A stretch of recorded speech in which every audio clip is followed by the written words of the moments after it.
Hello everybody, this is ANO Haunts, and today we're going to be talking about my 800 sub special Q&A. I cannot believe I'm at 800 subscribers. This is honestly so mind-blowing and so crazy.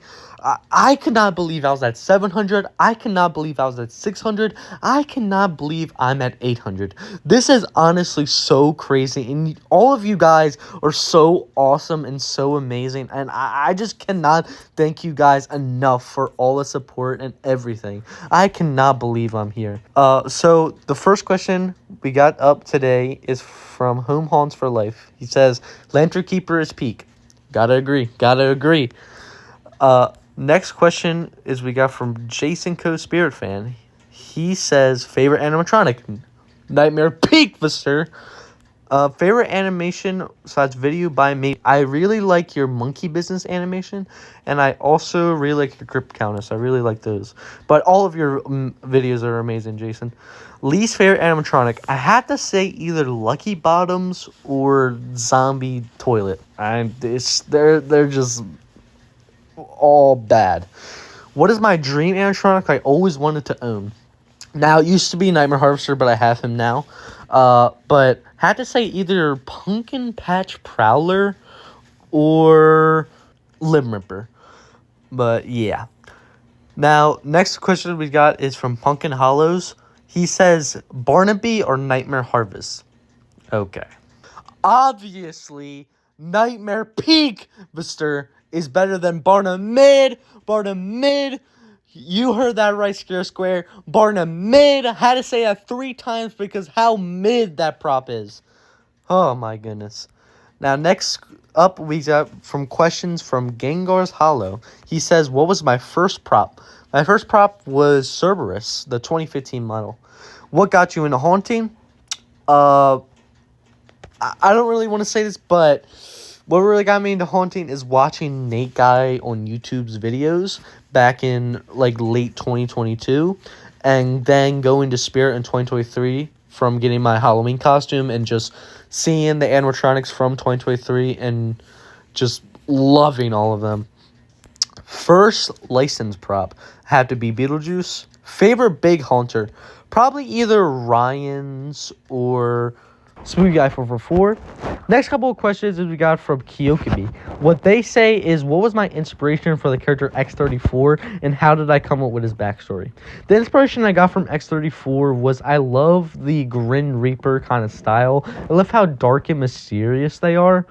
And how I got the inspiration is you never really see Grim Reapers with like kind of a rotting look.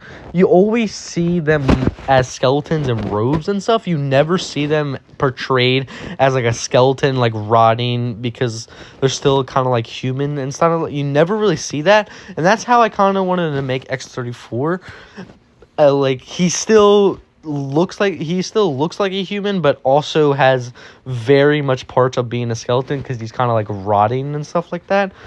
And how I got, like, the fire and stuff like that, I always love, like, the character Ghost Rider from the Marvel series, and he has kind of, like, that fire around his head and stuff. I always kind of wanted to put that onto a character, kind of, like, a very, like, fiery, kind of, like, Reaper kind of thing like that. Not a Home Depot reference, if you know what I mean. But that's how I got the inspiration for my character. And how did I come up with his backstory? I kind of really wanted to do kind of a character from, like, a different dimension. And, like, how he's really extremely powerful. And I like he is a Grim Reaper, and he's basically death. But I kind of like how it's, like, an old Grim Reaper kind of, like, recruiting the new one. So that's how I got kind of the inspiration for his backstory, is because I kind of really like that thing how it's like the old one is retiring or something like that, and like the new one comes in. So it's kind of a very interesting kind of thing like that, and that's how I got the inspiration for his backstory. And then they say, what songs will I add to a Halloween playlist? I would say Dracula from Tame Impala and Don't Fear the Reaper from Blue Oyster Cult. Those are 2 songs I have to say. And then they also say, what is my favorite memory you have from your time as a haunter?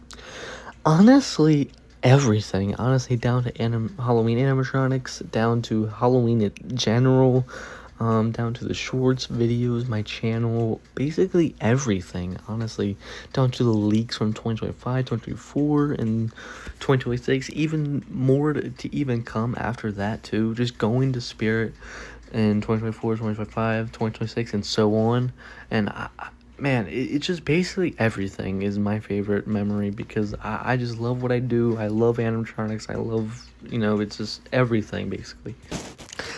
Next up, they say, what about a favorite memory from Halloween? I have to say a favorite memory for Halloween is from last year, 2025, of my own haunt. Because that was the year where I officially started kind of doing my haunt. In 2024, I just put out all of my animatronics. But 2025, I actually had kind of like a walkway kind of thing going. And I really love that. I feel that's really my favorite memory for Halloween. What kind of proper animatronic will be interesting to see made in the future that doesn't already exist? I'd love to see, like, more, like, prop genre twist. Like, how I'm talking about is, like, a more zombie clowns, more, like, werewolf clowns. I'd love to see kind of, like, two mashups of, like, prop genres. I just love to see more of that. It'd be really interesting to see and probably really cool to see, too. Have all the ideas and stuff like that. And yeah, that was my 800 sub Q&A special. So hope you guys enjoyed, and I still cannot believe I'm here. I thank you guys so much for all of this. You guys are truly amazing, like so awesome. You guys are so amazing. Oh my goodness. All right, guys. Well, this is Zano Haunts, and I'll see you guys in the next one. Goodbye.